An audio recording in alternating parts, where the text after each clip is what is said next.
എന്തായാലും ബി ഗോപാലകൃഷ്ണന്റെ പരാമർശത്തിലെ മുഖ്യ തെരഞ്ഞെടുപ്പ് ഓഫീസർ റിപ്പോർട്ട് തേടിയിട്ടുണ്ട്. ജില്ലാ കളക്ടറുടെ റിപ്പോർട്ട് തേടിയെന്നാണ് വിവരം. പരാതിയൊക്കെ വന്നിട്ടുണ്ട്. ഇപ്പോൾ ജില്ലാ കളക്ടറുടെ ഒരു റിപ്പോർട്ട് നമ്മൾ ആവശ്യപ്പെട്ടിട്ടുണ്ട്.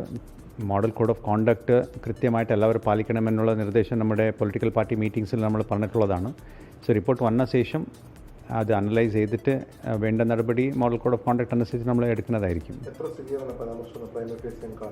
ഇല്ല, അതിപ്പോൾ ആ ടീംസ് അനലൈസ് ചെയ്തിട്ടാണ്.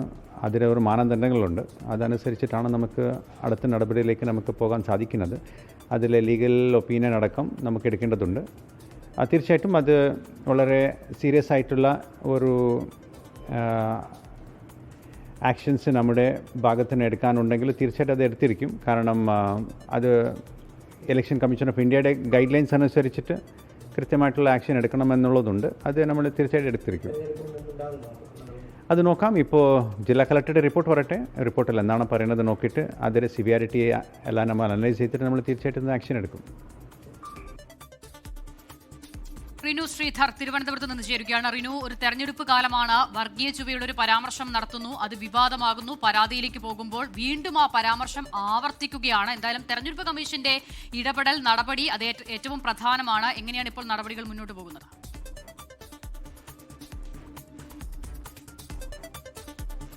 ഗുരുവായൂരിലെ NDA സ്ഥാനാർത്ഥിയായിട്ടുള്ള ബി ഗോപാലകൃഷ്ണൻ, അദ്ദേഹത്തിന്റെ ഇത്തരമുള്ള പരാമർശങ്ങൾ ഇത് ആദ്യമായിട്ടല്ല. മലപ്പുറം പരാമർശം, ഗുരുവായൂർ പരാമർശം, ഇന്നും അത്തരത്തിലുള്ള ഒരു വർഗീയ പരാമർശം നടത്തുന്ന ഒരു സാഹചര്യത്തിലേക്ക് പോയിരിക്കുന്നു. എന്തായാലും നിരവധി പരാതികളാണ് തെരഞ്ഞെടുപ്പ് കമ്മീഷന് ലഭിച്ചിരിക്കുന്നത് പൊളിറ്റിക്കൽ പാർട്ടികളുടെ ഭാഗത്ത് നിന്നടക്കം. അതുകൊണ്ട് തന്നെ അതിശക്തമായിട്ടുള്ളൊരു നടപടി ഈ കേസുമായി ബന്ധപ്പെട്ടുകൊണ്ട് അല്ലെങ്കിൽ പരാതിയുമായി ബന്ധപ്പെട്ടുകൊണ്ട് ഉണ്ടാകും എന്നുള്ളതാണ് തെരഞ്ഞെടുപ്പ് കമ്മീഷൻ, മുഖ്യ തെരഞ്ഞെടുപ്പ് കമ്മീഷനായിട്ടുള്ള രത്തൻ യു ഖേൽക്കർ 24നോട് പറഞ്ഞത്. അതിന് ചില സാവകാശങ്ങളുണ്ട് അല്ലെങ്കിൽ നടപടിക്രമങ്ങളുണ്ട്. ഓരോ ജില്ലയിലും തെരഞ്ഞെടുപ്പിന് വേണ്ടിയിട്ടുള്ള ചുമതലയുള്ള ഉദ്യോഗസ്ഥരുണ്ട്.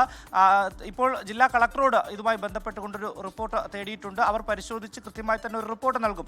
ആ റിപ്പോർട്ടിന്റെ ായിരിക്കും ആ നടപടി എന്നുള്ളതാണ്. എന്താണ് സംഭവിച്ചത് എന്നുള്ളതിന്റെ അല്ലെങ്കിൽ ഇദ്ദേഹം നടത്തിയ പരാമർശത്തിന്റെ ദൃശ്യങ്ങളടക്കം ഈ റിപ്പോർട്ടിന്റെ ഭാഗമായി തേടിയിട്ടുണ്ട് തെരഞ്ഞെടുപ്പ് കമ്മീഷൻ എന്നുള്ളതാണ് നമുക്ക് ലഭിക്കുന്ന വിവരം. ആ റിപ്പോർട്ട് വരുന്ന മുറയ്ക്ക് ശക്തമായിട്ടുള്ള നടപടി അത് തെരഞ്ഞെടുപ്പിന് മുമ്പ് ഉണ്ടാകുമോ അതിനുശേഷം ആയിരിക്കുമോ എന്നുള്ളതാണ് ഏറ്റവും പ്രധാനപ്പെട്ട ഒരു കാര്യം. എന്തായാലും നിലവിൽ ഈ ഗോപാലകൃഷ്ണന്റെ ഈ പരാമർശം വലിയ രീതിയിൽ രാഷ്ട്രീയ വിവാദമായിരിക്കുന്ന ഒരു സാഹചര്യം കൂടിയുണ്ട്. ആ സാഹചര്യം കൂടി കണക്കിലെടുത്തുകൊണ്ട് തന്നെയാണ് മുഖ്യ തെരഞ്ഞെടുപ്പ് ഓഫീസർ അല്ലെങ്കിൽ മുഖ്യ തെരഞ്ഞെടുപ്പ് കമ്മീഷൻ ഇതുമായി ബന്ധപ്പെട്ടുകൊണ്ടൊരു ഇടപെടൽ നടത്തിയിരിക്കുന്നത്.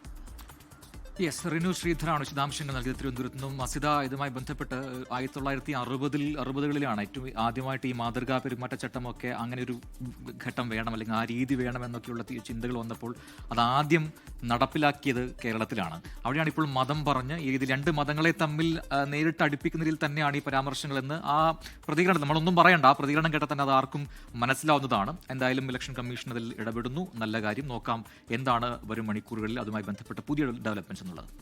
ലോകത്തെവിടെയായാലും ഏത് സമയത്തും 24 വാർത്തകളും ഓഗ്മെന്റഡ് റിയാലിറ്റി പാക്കേജുകളും എക്സ്പ്ലെയിനറുകളും വിശദമായി കാണാൻ ഞങ്ങളുടെ യൂട്യൂബ് ചാനൽ നിങ്ങൾക്ക് സബ്സ്ക്രൈബ് ചെയ്യാം.